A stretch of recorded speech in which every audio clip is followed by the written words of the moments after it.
L'apocalypse est passé, il est temps de sortir de sa grotte et de reconstruire et de repeupler ce monde.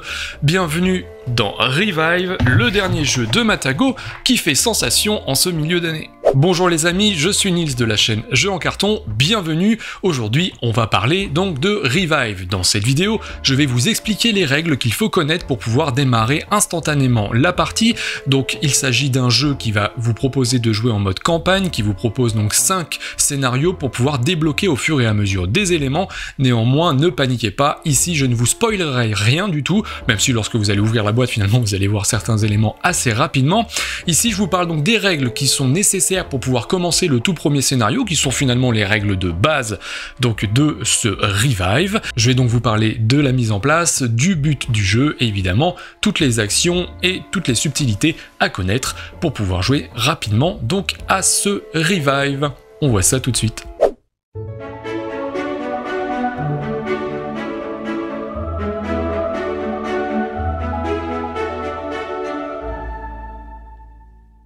Et donc le voilà, ce Revive mis en place donc pour une partie 2 joueurs. Alors attention, je n'ai mis en place qu'un seul plateau joueur parce qu'il n'y a pas besoin de montrer les deux pour vous expliquer comment on joue, et puis en plus de ça, j'ai pas assez de place. Enfin si, j'ai assez de place pour jouer mais pas pour filmer. Donc voilà, alors niveau mise en place, eh bien vous allez voir que ça va être assez rapide à expliquer. On a d'abord le plateau principal qui se trouve ici, et sur ce plateau principal, vous allez placer des tuiles comme ça, qui sont des tuiles que vous allez pouvoir explorer. Vous les placez toutes face cachée sur les emplacements indiqués, donc vous avez les formes qui sont dessinées, mais en plus de ça, vous avez des tuiles qui sont découvertes, qui sont des tuiles de départ. Elles sont identifiées par un S et elles vont sur un S, et là vous les mettez face découverte au hasard évidemment, donc ça permettra de moduler la map au fur et à mesure, enfin au fur et à mesure de vos parties. Ici vous avez des tuiles grande ville, donc elles sont recto verso. En fait vous choisissez au hasard, ou sauf si vous êtes un petit peu, sauf si vous avez un peu envie de sélectionner vraiment comme vous souhaitez jouer, mais peu importe, l'idée c'est quand même de les mettre au hasard et d'affiner notre stratégie. Vous les placez au hasard autour de votre plateau, et vous en avez plusieurs, donc vous les mettez recto verso, la face choisie au hasard.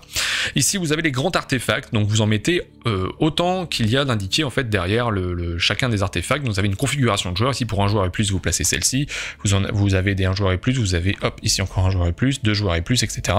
Donc là j'ai fait une mise en place 2 joueurs, donc j'ai rangé dans la boîte les 3 joueurs et 4 joueurs.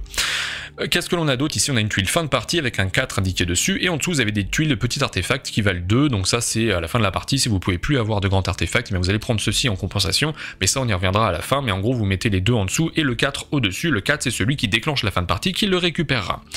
Qu'est-ce qu'on a d'autre? On a ici les cartes citoyens, donc vous avez une pioche à faire, donc vous mélangez les cartes. Attention à bien dissocier ces cartes là qui sont des cartes de départ pour les joueurs, donc celles-ci vous ne les mettez pas dedans. Vous mélangez le paquet, vous sortez 5 cartes, c'est une rivière de cartes que vous allez pouvoir acquérir au fur et à mesure de la partie. Ici vous avez des tuiles, donc qui sont des tuiles de coffre comme ça, donc ces tuiles là, eh bien vous les mélangez, vous les superposez. J'ai pas tout mis, il y en a plus que ça, mais c'est juste pour les besoins de la vidéo, c'est pas nécessaire de tout mettre. Ici vous avez des tuiles découvertes qui sont ressemblent à des portes, donc vous mélangez pareil et vous en sortez 5, c'est une rivière que vous allez pouvoir acquérir au fur et à mesure du jeu. La même chose ici, vous avez des machines jaunes, des machines grises et des machines vertes, vous faites une pile face cachée et vous en sortez 3 de chaque, même principe, une rivière. Et voilà pour ce qui est du plateau principal. Maintenant on va voir les joueurs. Vous avez 2 plateaux pour les joueurs, vous avez un plateau de faction et un plateau individuel. Alors je sais plus exactement son petit nom, mais c'est pas très important.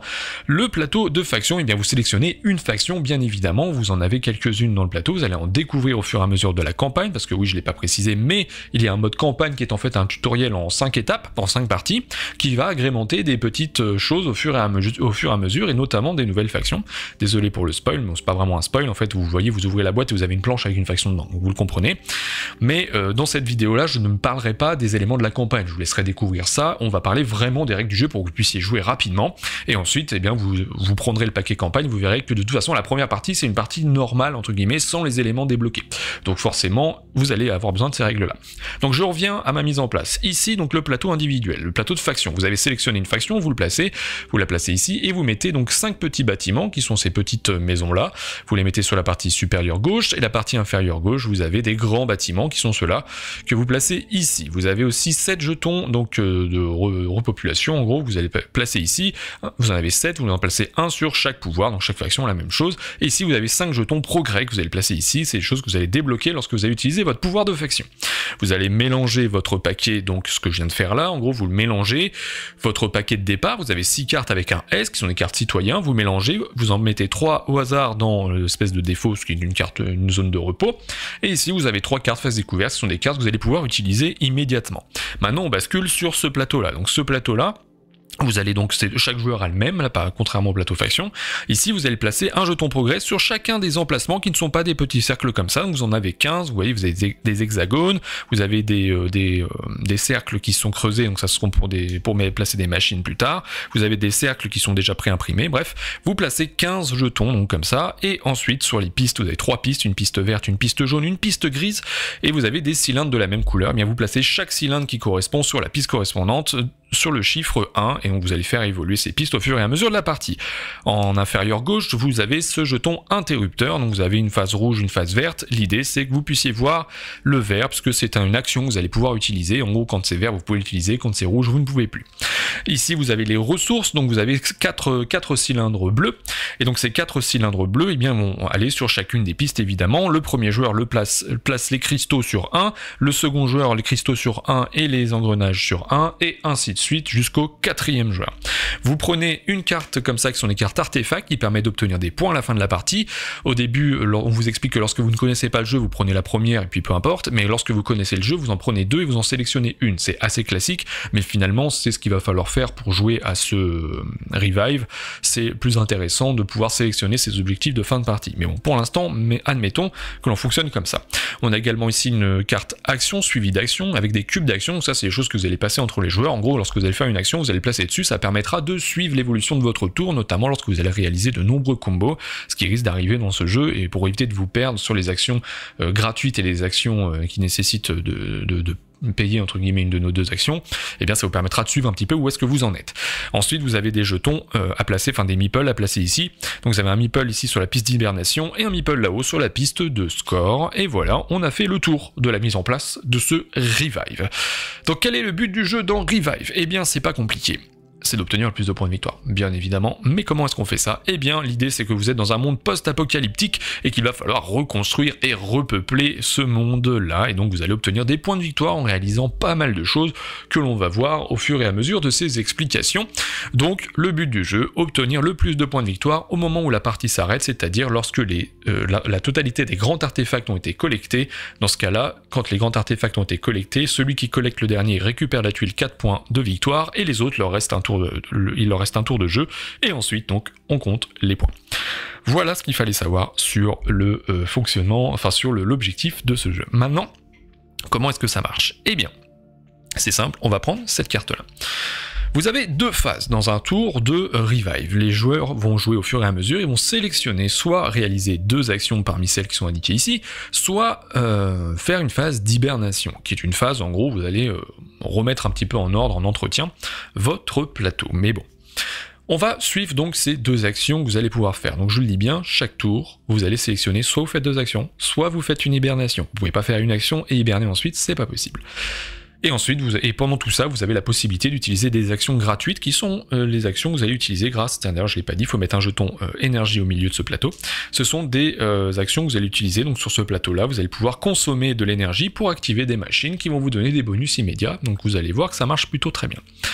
Donc qu'est-ce que l'on peut faire pendant avec ces 2 actions? Eh bien, première action, qui est une action très intéressante évidemment, enfin elles sont toutes intéressantes, mais c'est une action qui est liée donc à vos cartes, vous allez pouvoir jouer une carte. Donc comment ça marche quand on souhaite jouer une carte? Eh bien vous voyez, là, on va regarder un peu comment est-ce que sont faites ces cartes-là. Vous avez une action supérieure, une action inférieure. L'idée c'est que lorsque vous allez sélectionner cette action de jouer une carte, vous allez pouvoir jouer et glisser une carte en dessous de votre plateau ici, donc soit dans les emplacements supérieurs qui sont matérialisés comme ça, soit dans l'emplacement inférieur qui sont matérialisés comme ça.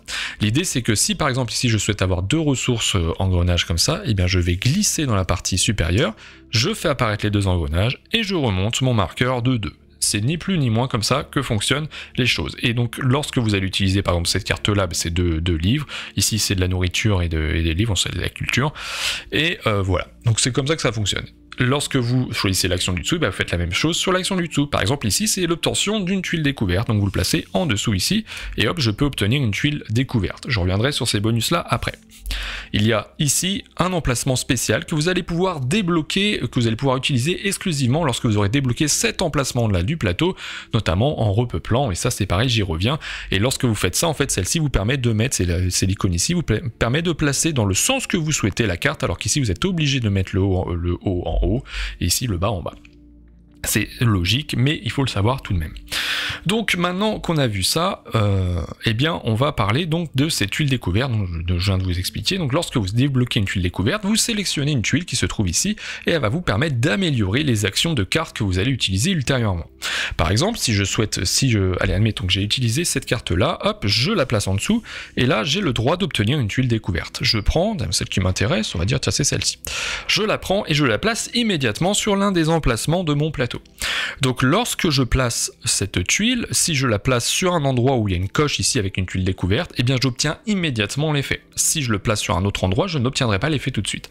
Donc là, admettons que je place ça ici, hop, j'obtiens une nourriture, je gagne donc une nourriture ici. L'idée, je vous montre la tuile, c'est que vous avez des couleurs sur les tuiles, donc grise, jaune ou verte.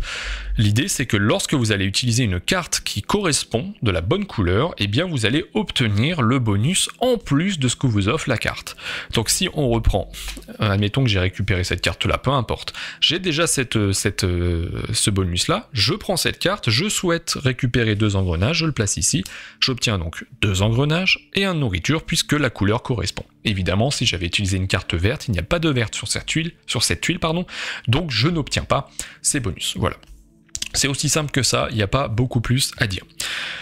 Sur l'utilisation des cartes, il y a des choses qui sont intéressantes. Vous allez récupérer des nouvelles cartes au fur et à mesure de la partie, ça je vous expliquerai comment. Sur ces cartes, vous avez parfois cette espèce de bandeau, voilà, un truc un peu de machine là que vous avez là. Vous en avez en haut, vous en avez en bas. L'idée c'est que lorsque vous avez déjà joué, admettons que je joue ça par exemple, là il se passe rien, j'obtiens mon livre, normalement tout va bien. Maintenant, lorsque vous allez utiliser une carte de la même couleur, vous allez pouvoir la placer au-dessus. Donc au-dessus si le bandeau est au-dessus, en dessous si le bandeau est en dessous. Si je me place comme ça, hop, eh bien j'obtiens non seulement ça, mais aussi le bonus qui est indiqué sur la carte précédente et aussi les bonus des tuiles découvertes éventuelles. Et donc là vous allez comboter sur la récupération de ressources, l'utilisation d'actions, etc. Et donc ça c'est un effet qui est très fort et qu'il faut vraiment avoir en tête lorsque vous allez récupérer donc ce type de carte là, et donc c'est très intéressant. Voilà pour l'utilisation des cartes. Qu'est-ce que je pourrais dire d'autre? Eh bien, en tout cas, sur l'utilisation globale des cartes, voilà comment ça marche. Je vais maintenant vous parler d'une autre action qui est intéressante, parce que c'est exclusivement en utilisant les cartes que vous allez pouvoir en bénéficier. Vous allez pouvoir activer les pouvoirs de vos factions. Donc c'est cette espèce d'étoile là. Donc si par exemple je fais ça, hop, comme ça, j'ai une étoile, cette étoile correspond à cette étoile là, j'utilise l'effet de ma faction. Par exemple ici, je récupère 2 livres, et ensuite je prends ce jeton, le premier jeton donc, qui est disponible sur la piste, et je le place tout en bas à gauche de ma piste de progrès qui est ici.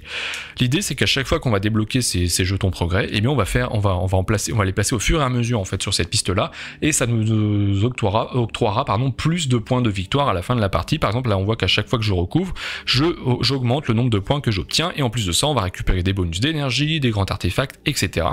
Donc c'est comme ça que ça fonctionne pour ça, et puis après vous avez d'autres actions, mais ça on y reviendra peut-être plus tard.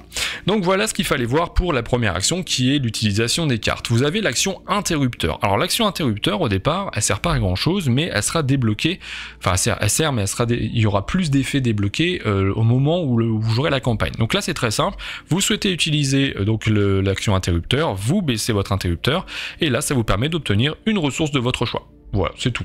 Mais par contre, je vous le dis, pendant la campagne, vous débloquerez d'autres choses. En fait, c'est marqué directement dans le livret. Donc je vous spoil rien, dans le livret, c'est marqué qu'il y aura d'autres effets avec cet interrupteur. Et ensuite, donc, on a les effets qui sont liés au plateau, parce qu'évidemment, au bout d'un moment, il va falloir explorer, il va falloir reconstruire, et il va falloir repeupler, bien évidemment. Donc lorsque l'on souhaite explorer, on va partir sur la partie exploration. Donc explorer, ça signifie qu'il va falloir donc retourner l'une de ces tuiles. On va parler juste avant ça, je fais un petit aparté sur ce que l'on sur la portée. Pardon. On va parler de la portée. Parce que chaque action que vous allez faire sur le plateau va être soumise à une restriction qui est la portée. Au départ, on compte tous notre portée par la faille, donc qui est la case centrale du plateau. Au fur et à mesure qu'on va ajouter des éléments sur le plateau, comme des bâtiments, comme des meeples, on va avoir des points de départ de portée qui vont être plus intéressants, qui me permettront d'aller toujours plus loin en consommant moins de ressources. Donc, par exemple, je souhaite explorer. Admettons, cette tuile-là. Je compte le nombre de cases qu'il y a entre soit la tuile du milieu, soit l'un de mes bâtiments ou soit l'un de mes meeples, et l'exploration que je souhaite faire. Ici, j'ai la faille, ici j'ai l'exploration, j'ai une case entre les deux, ça me coûte donc une nourriture à cause de la portée pour pouvoir explorer ici. Donc hop, on va dire qu'on a avancé un petit peu dans la partie, j'ai un petit peu plus de ressources. Je veux explorer ici. Ça me coûte 2 nourritures parce que la tuile exploration m'indique 2 nourritures. J'ai 1 de portée parce que j'ai une case entre les deux. Hop, et je dépense 1. Et ok, je peux explorer. Qu'est-ce qui se passe? Je prends donc la tuile. Alors on fait attention parce que ça a tendance à bouger un petit peu, forcément tout est imbriqué. Qu'est-ce que l'on voit dessus? Donc ici, c'est un point de victoire, à dissocier des points de victoire violets que l'on voit un petit peu partout sur le plateau. Les points de victoire bleus, vous les comptez immédiatement. Donc ici, je gagne un point de victoire, j'avance mon personnage là-haut d'un point. Et ici, je peux obtenir une carte de la rivière ou du dessus de la pioche une carte citoyen. Donc par exemple, hop, cette carte m'intéresse, je la prends et je la place immédiatement dans mes cartes disponibles. Je pourrais l'utiliser tout de suite, enfin dès la prochaine action de carte. Et ici, hop, bien évidemment, on complète la rivière. Ok, j'ai fait tout ce qui est là, on retourne. Et ici, vous avez plusieurs éléments. Donc ça, je vais vous expliquer bien évidemment. L'idée, c'est que vous allez pouvoir orienter la tuile comme vous le souhaitez. Donc là, admettons que je souhaite la placer comme ça. Et voilà, j'ai fait une exploration. Les explorations, ça fonctionne comme ça. Maintenant qu'on a fait l'exploration, on va parler de la construction. Et c'est là où on va commencer à expliquer un petit peu toutes les cases du plateau. Donc, quand on souhaite construire, on va devoir soit dépenser 3 engrenages pour construire un petit bâtiment, soit 5 engrenages pour construire un grand bâtiment. Si on souhaite par exemple construire un petit bâtiment, 1, 2, 3, je dépense 3, je prends mon petit bâtiment, et je le place exclusivement, chaque bâtiment se place exclusivement sur des cases sable, qui sont ces cases un peu rougeâtres là. Donc si je souhaite placer par exemple, je vais vous expliquer en même temps la portée en même temps. Je souhaite placer par exemple ici, parce que l'intérêt c'est que lorsque vous êtes à côté des cases avec des terrains comme ça, vous allez obtenir des bonus et je vous explique ça maintenant. Donc là, vous voulez placer ce bâtiment ici. Très bien, j'ai une case entre la faille et le lieu de construction, donc je dépense 1 de nourriture. Je place mon bâtiment, hop, il est placé. Quand il s'agit d'un petit bâtiment, on regarde donc tout ce qu'il y a autour. Par exemple ici j'ai une case de montagne grise, une case de forêt verte et une case de champ, de plaine, je sais plus, qui est jaune.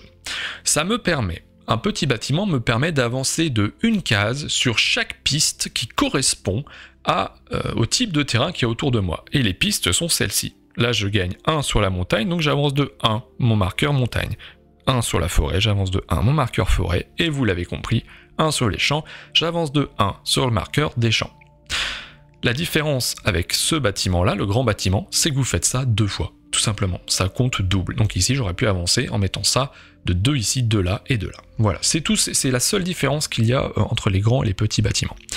Maintenant, on va se reporter sur ce plateau-là, puisque j'ai évolué. Donc je regarde, hop, je suis sur la deuxième case. La deuxième case est reliée à une machine, et elle est reliée uniquement à cette piste-là. Il y a une différence, j'y reviens juste après aussi. Donc là, hop, je débloque cette machine-là, je suis sur la case 2, je débloque cette machine-là, ce jeton progrès, comme je vous l'ai dit, il va en bas de la piste progrès, on va évoluer comme ça en marquant des points. Pareil avec le gris, il est relié là, hop, et pareil avec le vert qui est relié ici. Donc maintenant, j'ai 3 machines qui sont disponibles, et je vais vous expliquer après à quoi ça sert. L'idée, pourquoi est-ce que je vous dis que potentiellement vous n'allez pas les débloquer immédiatement, c'est que vous avez des cases qui sont reliées à 2 pistes. Par exemple, ici, si j'avance sur le 3, en jaune, vous voyez que je suis relié ici, mais ici, cette case est reliée au 7 vert. Donc il faut attendre que le vert soit au 7 pour pouvoir débloquer cette machine-là. Voilà. C'est comme ça que fonctionne, en tout cas, le déblocage de ces éléments du plateau. On va poursuivre sur ce plateau-là, puisque c'est forcément lié, il n'y a pas que ça, mais c'est essentiellement les actions de construction qui vont vous permettre de le faire évoluer.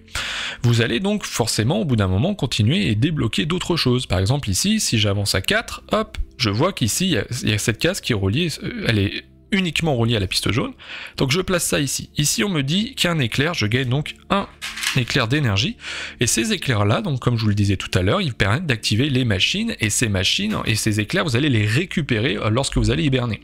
Donc ce ne sont pas des ressources que vous allez dépenser et qu'il va falloir regagner ensuite, c'est juste des ressources que vous allez utiliser dans les machines, et lorsque vous allez hiberner, vous allez récupérer toute votre énergie, et vous allez pouvoir les redépenser comme vous le souhaitez. Donc l'idée c'est que plus vous avez d'énergie, plus entre chaque hibernation, vous allez pouvoir activer une machine. Donc là, j'ai débloqué cet emplacement qui est un emplacement du plateau double couche. Ça veut dire que lorsque c'est un emplacement ici jaune en l'occurrence, je vais pouvoir récupérer un jeton de mon choix ici. Donc par exemple, je souhaite récupérer celui-ci, je le place dans l'emplacement indiqué et j'ai une nouvelle machine, je révèle évidemment un nouveau jeton. Et maintenant, je pourrais activer cette machine. C'est comme ça que ça fonctionne sur ce plateau-là. Si vous débloquez des emplacements comme celui-ci par exemple, là par exemple, si vous êtes en 5 jaune et 10 en vert, et bien vous débloquez l'obtention d'un nouvel artefact, donc vous l'obtenez immédiatement. Le jeton progrès va toujours de la même manière sur la piste progrès. Maintenant, voyons, alors je vais vous parler des machines qui sont pré-imprimées sur tous les plateaux, et puis après on verra un petit peu les autres, mais vous voyez qu'on ne va pas voir toutes les machines, vous allez vite comprendre comment ça marche. Par exemple, si je souhaite activer cette machine-là, c'est une parabole plus 1. La parabole, c'est le symbole de la portée. Ça signifie simplement que l'on considère que l'on a 1 de portée de plus. Alors qu'est-ce que ça veut dire? Ça veut dire que si j'ai une seule case entre l'action que je souhaite faire et mon point de départ, donc normalement ça me coûterait 1 de nourriture, et bien là ça me coûterait rien, ce serait gratuit. Donc au moment où vous allez réaliser l'action, par exemple là, si j'avais déjà cette machine et que je souhaitais construire ici, normalement ça me coûte 1 de nourriture, et bien je peux mettre 1 d'énergie ici et me dire bah ça me coûte rien. Voilà, en gros c'est à ça que ça sert. Cette machine là vous permet d'échanger n'importe quelle ressource contre un cristal. Quel est l'intérêt des cristaux? C'est que vous allez pouvoir à n'importe quel moment consommer un cristal pour le convertir en un autre élément, en un autre matériau. Cette carte-là vous permettra donc, lorsque vous avez joué des cartes, donc admettons qu'on reprend l'exemple de tout à l'heure, j'avais joué cette carte-là, cet effet-là vous permet de retirer une carte du plateau, donc vous libérez un espace, parce que vous n'avez pas le droit d'empiler les cartes tant que vous n'avez pas ce symbole-là, et vous allez le placer sur la zone de repos, ce qui vous permettra d'y accéder dès la prochaine hibernation, et ça vous allez le comprendre lorsqu'on va parler de ça. Et donc après vous avez d'autres machines, celle-ci par exemple vous permet d'obtenir 1 de nourriture et 1 point de victoire, vous en avez qui permet d'obtenir des cristaux, vous en avez comme celle-ci qui vous permet d'avancer de une case sur n'importe quelle piste, de la couleur que vous souhaitez, bref, vous avez pas mal d'effets comme ça, et donc forcément ça va vous permettre de comboter avec d'autres effets lorsque vous allez jouer votre tour. Donc on a vu les bâtiments, attention, lorsque vous construisez à côté d'un lac, vous allez obtenir le bonus du lac. Le bonus du lac, vous l'obtenez qu'une seule fois, c'est-à-dire que si jamais vous reconstruisez un bâtiment à côté, eh bien vous n'en bénéficiez pas de nouveau. Et autre précision, lorsque vous utilisez un grand bâtiment, vous multipliez par 2 l'obtention, l'avancée donc sur les pistes des terrains correspondants, mais vous n'obtenez tout de même qu'une seule fois le bonus du lac. C'est la seule exception, la seule différence, enfin la seule chose qui est similaire entre les petits et les grands bâtiments. Voilà ce qu'il fallait voir, et si jamais, hop, je termine avec ça, si jamais par la suite vous explorez une nouvelle tuile et qu'il y a quelque chose qui correspond, là par exemple, hop, ça correspond, enfin je veux dire vous avez un bonus qui est à côté de votre bâtiment, et bien vous récupérez le bonus à ce moment-là. Voilà ce qu'il fallait voir pour la construction de bâtiments, et on fait la dernière action qui est donc le repeuplement. Pour repeupler, il faut obligatoirement repeupler sur une case ville. Donc les cases villes, ce sont ces cases-là. Alors j'essaie de vous montrer ça de plus près. Ce sont des cases comme ça avec une espèce de ville délabrée. Vous ne pouvez pas repeupler ailleurs. Comme vous ne pouvez pas construire ailleurs que sur des cases sable, vous ne pouvez pas repeupler ailleurs que sur des cases villes. Donc lorsque vous souhaitez repeupler, eh bien c'est pas compliqué, vous comptez la portée comme pour les autres actions. Donc là par exemple c'est que c'est adjacent, donc pas de souci, il n'y a pas de portée, et ensuite vous allez dépenser donc le nombre de livres indiqués sur, donc c'est le point de culture je pense, indiqué sur le plateau. Donc là par exemple je dois dépenser 2 pour placer ce jeton là sur la ville, et ok, j'ai repeuplé. Là vous avez donc lorsque vous commencez à repeupler, vous êtes obligé d'utiliser le meeple du bas. Donc ici, ça permet de débloquer un nouveau pouvoir. Par exemple, là, mon clan me permet de payer de la culture, donc les livres, à la place des nourritures ou des engrenages lorsque je paye pour une action. Je peux utiliser les livres pour quasiment tout. Une fois que vous avez débloqué ça et que vous souhaitez repeupler plus tard, vous avez plusieurs embranchements, la partie gauche, la partie centrale, la partie droite. L'idée c'est que vous ne pouvez pas faire celle-ci si vous en avez une en dessous. Voilà, c'est assez simple, c'est assez compréhensif. L'idée c'est que, contrairement aux bâtiments, que je ne l'ai pas dit, mais les bâtiments, vous ne pouvez en construire qu'un seul par case. Que ce soit qu'un seul par case, mais pour tout le monde. C'est-à-dire que si vous avez construit un bâtiment à un endroit, un autre joueur ne pourra pas y venir. La repopulation, c'est différent. L'un autre joueur peut venir repeupler ici. S'il vient repeupler à cet endroit-là, eh bien il va dépenser le nombre de livres indiqué ici. Donc là, on va donner un petit exemple. Hop. Admettons qu'il y ait déjà quelqu'un à cet endroit-là, et je souhaite repeupler au même endroit. Eh bien, ça va me coûter rien du tout pour la porter, parce qu'encore une fois, on est à côté. Ça me coûte 2 livres pour pouvoir placer mon jeton ici, mais comme il y a déjà quelqu'un, eh bien j'offre un livre, je dois payer un livre à mon adversaire, donc je dépense 1 et mon adversaire récupère 1, et donc je peux repeupler ici. La différence, elle est là, c'est que vous allez devoir payer en plus pour votre adversaire, et c'est quelque chose qui peut être assez pénible à certains moments de la partie, s'il vous manque la toute petite ressource qu'il vous faut. Voilà, et donc si il n'y a pas de ville apparente, eh bien il va falloir explorer, et lorsque vous explorez, vous voyez qu'il y a des tuiles où il n'y a rien d'indiqué, mais il y a des tuiles où ici vous avez un lac de dessiné, ça veut dire que vous allez au moins avoir un lac dessus, et des tuiles où vous allez avoir des villes de dessiné qui vous diront évidemment qu'il y a des villes sous ces tuiles pour pouvoir donc y accéder, pour pouvoir donc repeupler. Et voilà, donc on a vu comment fonctionnaient les actions lorsque vous avez sélectionné 2 actions, et vous avez la possibilité de faire 2 fois la même action, je ne l'ai pas précisé, mais lorsque vous sélectionnez 2 actions, eh bien vous pouvez jouer 2 cartes, vous pouvez faire 2 explorations, enfin bref, c'est vous qui modulez comme vous le souhaitez. Une fois que ça c'est fait, donc hop, on va avancer un petit peu histoire que je vous explique correctement. Et voilà, donc là on a avancé un petit peu, j'ai plus envie de faire d'action, je veux hiberner. Donc là on passe à l'hibernation. Donc on va suivre les différentes actions. Lorsque l'on hiberne, qu'est-ce qui se passe? On récupère la totalité des cartes de notre zone de repos, et on les met face visible, face découverte. Et on conserve les cartes que l'on avait conservées donc, avant d'hiberner. On prend toutes les cartes qui sont sous le plateau, et celles-ci vont arriver donc dans la zone de repos. Donc si on revient un peu en arrière, tout à l'heure je vous ai expliqué cette machine-là, vous activez cette machine, ça vous permet de retirer une carte d'ici et la placer là. Parce que comme ça, dès la phase d'hibernation, vous la récupérez immédiatement ici. Ça vous permet non seulement de débloquer sur le plateau, mais en plus vous récupérez la carte plus tôt.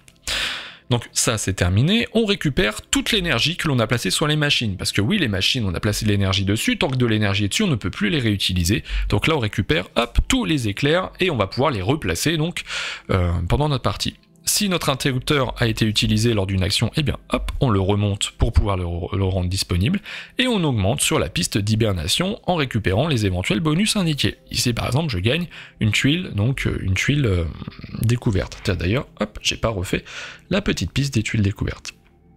Et voilà, vous avez fait votre phase d'hibernation, et ensuite c'est à l'autre joueur. Qu'est-ce que l'on peut dire de plus? Je vais rajouter quelques petits trucs intéressants tout de même. Donc vous allez pouvoir repeupler ces villes-là. Donc de la même manière, ça fonctionne exactement de la même manière que les petites villes sont les grandes villes. L'idée c'est que lorsque vous allez repeupler une ville, donc là je montre n'importe comment, parce que non, il aura fallu évidemment que ce soit exploré, vous n'avez pas le droit de repeupler tant que vous n'avez pas exploré ce qu'il y a entre. Mais ici par exemple, si j'ai placé mon meeple ici, eh bien ça signifie que vous allez obtenir cette condition de fin de partie. Donc c'est ce scoring de fin de partie. Et si on vous dit, je gagne 2 points par meeple que j'aurais replacé sur le plateau, donc par action repeuplée que j'aurais faite. Ici vous avez un autre exemple, pour chaque tuile lac que vous avez exploité donc en plaçant un bâtiment, vous obtenez 2 points de victoire, ici 3 points de victoire pour chaque action donc de clan que vous avez effectué, ici 1 point de victoire pour chaque avancée sur la piste jaune, et puis bah, vous en avez d'autres, enfin vous avez compris le principe. Et évidemment, vous allez récupérer donc des masques, pardon, j'appelle ça des masques, ça ressemble à des visages, ce sont des grands artefacts. Alors ça, c'est quand même un élément essentiel du jeu, j'y viens à la fin parce que vous allez comprendre pourquoi. Ici, vous avez donc, on reprend la carte grand artefact que l'on a sélectionnée au début de la partie.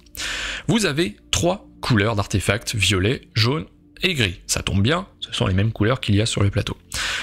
Ce sont, de la même manière que ce que je viens de vous expliquer avec les grandes villes, des scoring de fin de partie. Là, par exemple, celle-ci vous dit, vous scorez 1 point pour chaque fiole rouge que vous avez. Alors les fioles rouges, ce sont des choses que vous allez retrouver parfois sur les machines.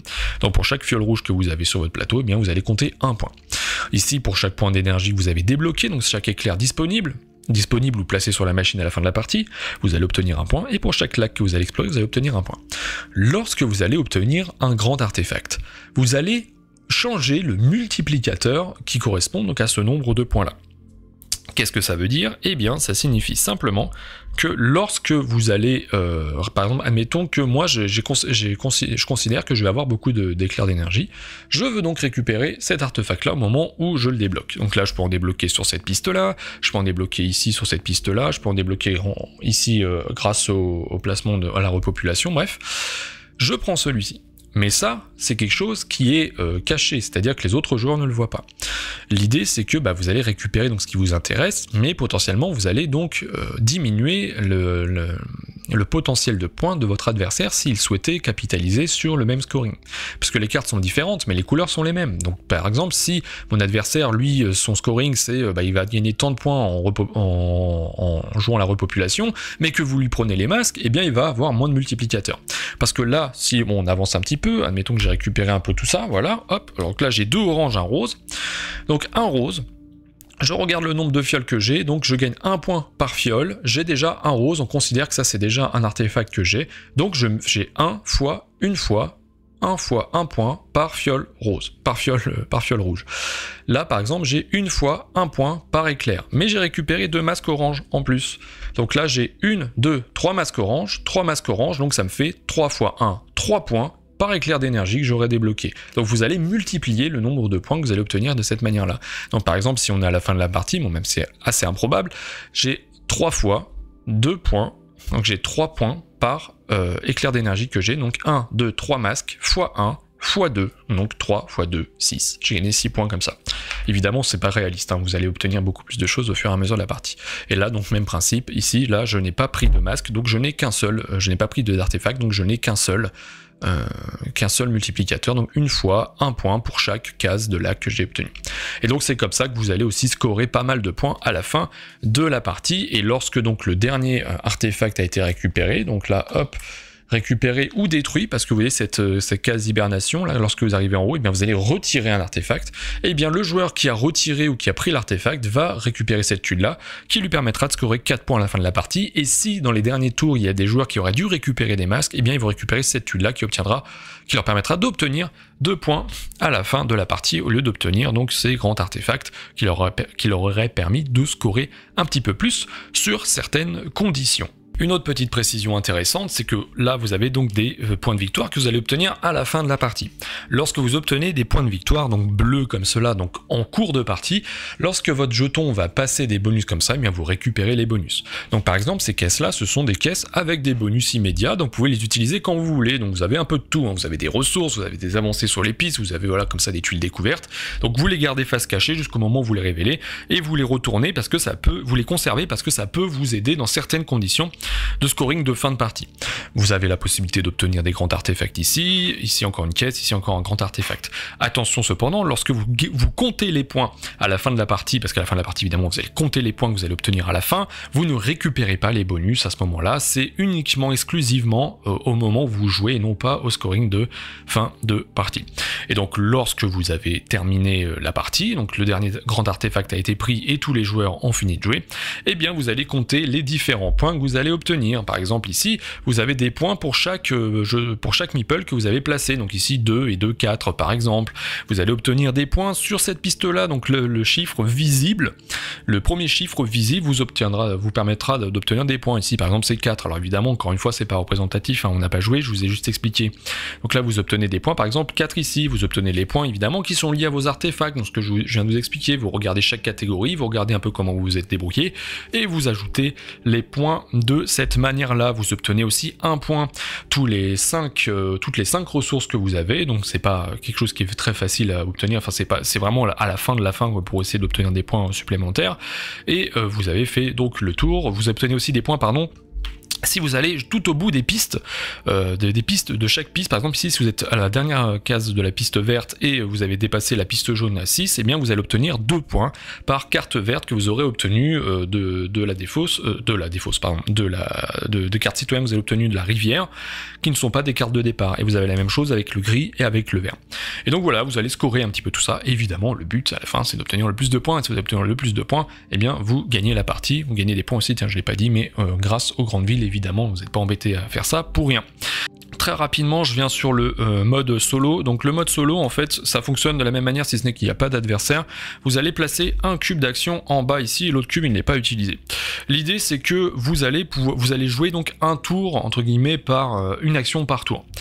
À chaque fois que vous allez jouer, donc vous allez jouer ce que vous voulez, tant que vous voulez, vous êtes vraiment en solo, il n'y a pas d'adversaire. Le truc, c'est que lorsque vous allez jouer une carte, vous allez avancer ce cube de une case. Lorsque vous allez hiberner, vous allez avancer ce cube de 2 cases. Et l'idée, c'est que lorsque vous allez dépasser cette piste-là avec le cube, eh bien, vous allez, donc la partie va s'arrêter, vous n'allez plus avoir la possibilité de consommer, donc soit d'utiliser des cartes pour faire évoluer ce cube, soit d'hiberner, et vous allez pouvoir faire toutes les actions gratuites que vous allez pouvoir faire, donc toutes les autres, par exemple ici vous allez pouvoir utiliser la machine, explorer, poser des bâtiments ou faire de la repopulation, mais vous ne pourrez pas poser de cartes parce que ça fera évoluer le cube et vous ne pourrez pas hiberner, et donc une fois que vous avez fait tout ce que vous pouvez faire, et bien vous vous arrêtez, et dans ce cas-là vous avez à la fin un scoring de fin de partie, donc je vous le montre, voilà, qui est là, donc qui va, c'est assez classique dans les beat your own score, donc 49 ou moins vous perdez, 180 ou plus utopique, et vous avez toutes des échelles entre les autres, donc évidemment l'idée c'est d'obtenir le plus de points à ce moment-là.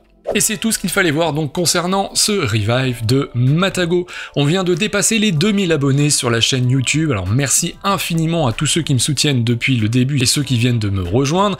Néanmoins, on va pas s'arrêter là, donc si vous avez apprécié cette vidéo, eh bien laissez-moi un petit pouce bleu, et si jamais vous arrivez ici un petit peu par hasard, et bien évidemment, cliquez sur ce petit bouton et abonnez-vous, ça fait toujours plaisir de voir que vous êtes encore et encore plus nombreux à suivre cette chaîne. Il ne me reste plus qu'à vous souhaiter une très bonne journée et une très bonne soirée, et à très bientôt sur la chaîne Jeux en Carton.